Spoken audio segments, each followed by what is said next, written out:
पुण्यातील एका ज्वेलर्सवाल्यानं गोरगरिबांना कोट्यावधीचा गंडा घातलाय। विष्णू दहिवाल नावाच्या ज्वेलर्सकडे पुण्यातील काही महिलांनी भीशी लावली होती। या भीशीचे संपूर्ण पैसे घेऊन या ज्वेलर्सनं पोबारा केलेला आहे। दरम्यान पोलिसांकडून विष्णू दहिवालचा शोध घेण्यात येतोय। नेमकं प्रकरण काय आहे पाहूया त्या रिपोर्टमधून।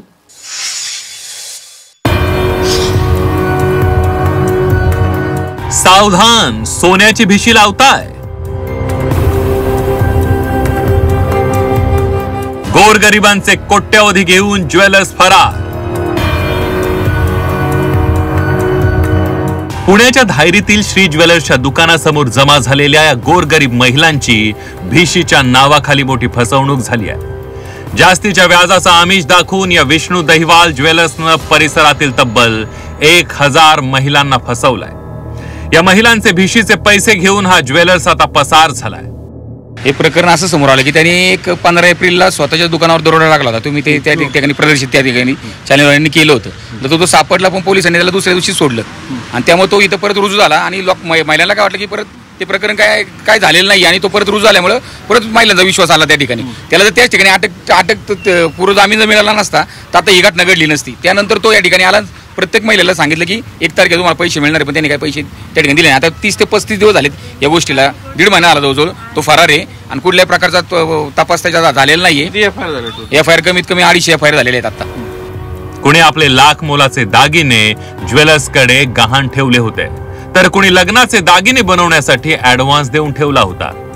आधीही अशा भामट्या ज्वेलर्सवाल्यानं दुकानात दरोड्याचा बनाव रचला होता, मात्र त्याचा तो डाव फसल्यामुळे त्याने आता गोरगरिबांचे कोट्यावधी रुपये घेत पळ काढलाय।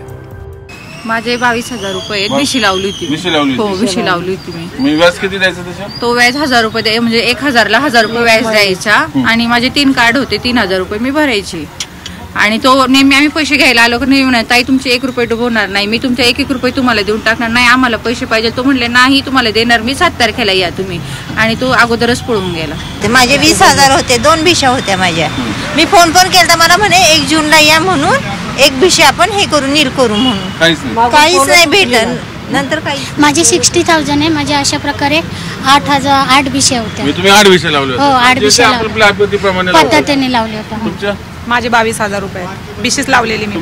माझे 35,000 आहेत आणि एक वेडणीची अंगठी केली होती। माझे 1,56,000 आहेत। काय दागिना केलता? नाही, भिशीच लावली तुम्ही। एका कचरा वेचणाऱ्या महिलेनं घर घेण्यासाठीचे जमा केलेले तब्बल 22 लाख रुपये या ज्वेलर्सकडे ठेवले होते, मात्र तेही पैसे घेऊन हा ज्वेलर्स पळून गेलाय। 22 लाख आमच्याच ग्रुपमधले एक जणाची आहे। तिने 21 लाखाचा RTGS केला, 1 लाख तिने कॅश दिले। तिला एकच आशा दाखवली की तुला मी त्याचे डबल पैसे देईल, मोठं घर घेऊन देईल, त्याचं व्याज देईल। त्यामुळे ती कचरेवाली होती। 24 वर्ष तिची ती मेहनत होती ते 22 लाखाची, आणि तो कचरा उचलून तिने ते 22 लाख जमा केलेले ह्याला दिले। 3 महिनेच झाले होते तिने देऊन सर, आणि 3 महिन्यात तो फरार झाला। कोट्यावधी रुपये घेऊन पोबारा केलेल्या ज्वेलर्सचा पोलिसांकडून शोध सुरू आहे, मात्र आधीच दरोड्याचा बनाव केल्याच्या गुन्ह्यात पोलिसांनी त्याला योग्य धडा शिकवला असता तर ही वेळ आलीच नसती। त्यामुळे पोलिसांच्या भूमिकेवरही संशय निर्माण होतोय। चंद्रकांत फुंदे, झी 24 तास, पुणे।